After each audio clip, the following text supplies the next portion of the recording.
Yeah, I'm like, man, so impressive. You know, it's like kind of like that friend you have where it's just annoying that they're so good at everything. I'm like, man, like you're a doctor too. I'm like, what the fuck?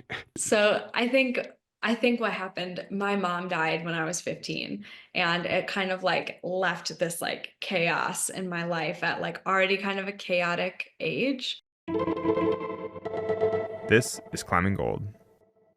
And my parents had been married almost 30 years. So when my mom died, I feel like I lost my dad a bit in that too, because he was just like so grief stricken and like unable to parent really. Like he Mm, just was like taken out by it, understandably so. And so for me, it became this like sink or swim moment where it was like, okay, like, what are you going to do with your life? Like, you're in charge now, mm, and my mom, she was sick and she was like in and out of hospitals. And the healthcare workers that were most impactful in her recovery were occupational therapists. And I want to be that for someone else, like what they were for me. mm, And because you need to have like XYZ education in order to achieve that, it sort of set me in this like linear trajectory towards that, like high school, college, grad school. And then the end is like this career that will sustain me for the rest of my life, wherever I am, as long as there's human beings, I'll be able to have a job. And so mhm, that gave me a lot of stability in a time where I really needed that. And like I kind of just like did each step and was like really diligent with that. And climbing, I was able to preserve it as this like safe space, this fun space for myself. Whereas if I had made it like my sole focus in my career, I think it would have taken that away.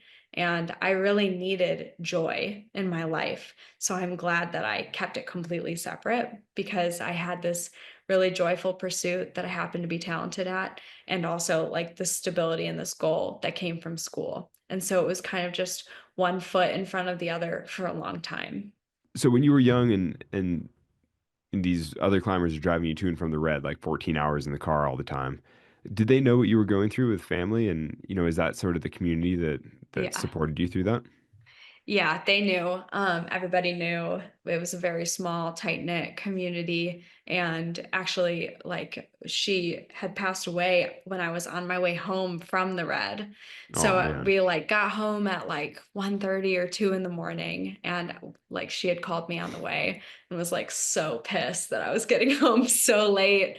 And then she had cancer, and one of those side effects of radiation and chemotherapy is that your blood vessels weaken. And so a blood vessel burst and she died like very suddenly and somewhat unexpectedly, and was at the hospital when I got home from the Red. And it was Isabel who went to the hospital with me, Isabel Faust.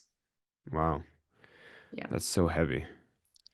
Yeah, it is. I mean, it was like a horrible time in my life, definitely. I think it's like a little bit weird to say, but I think it was like one of the greatest gifts that she gave me was the lessons I learned in the wake of all of that.